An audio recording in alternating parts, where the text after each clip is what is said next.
નમસ્કાર. શેર બજાર માટે અશુભ તિથિઓ. જ્યોતિષ શાસ્ત્ર અનુસાર એકતા તિથિમાં કરેલ કાર્યમાં સફળતા મળતી નથી અને નુકસાન થતું હોય છે. કેટલીક તિથિઓ આ પ્રમાણે છે જે શેર બજારમાં કરવામાં આવતા રોકાણમાં નુકસાન કરાવી શકે છે. ચતુર્થી, નવમી અને ચતુર્દશી આ તિથિમાં રોકાણ કરવાથી નિષ્ફળતા મળે છે. અમાસના દિવસે માનસિક અસ્થિરતાને કારણે શેર બજારમાં ઉતાર ચઢાવ થતા હોવાથી કોઈ પણ નિર્ણય ન લેવા. જે તિથિનો ક્ષય થતો હોય એ સમયમાં આપણે શેર બજારમાં રોકાણ ન કરવું, કારણ કે આ તિથિની શરૂઆત સૂર્યોદય પછી થાય છે અને આ તિથિની સમાપ્તિ બીજા દિવસે સૂર્યોદય પહેલા થઈ જાય છે. ત્યારે તિથિનો ક્ષય થયો કહેવાય છે.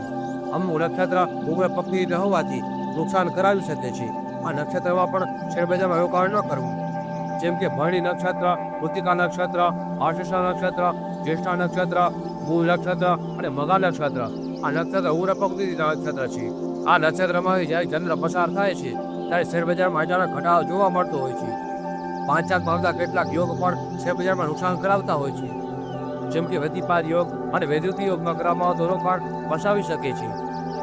વિસ્કુંભ યોગ, અતિગંડ યોગ, ગંડ યોગ, સોળ યોગ, વ્યાઘાત યોગ, વજ્ર યોગ આ યોગ પણ શેરબજારમાં ખોટ કરાવતા હોય છે.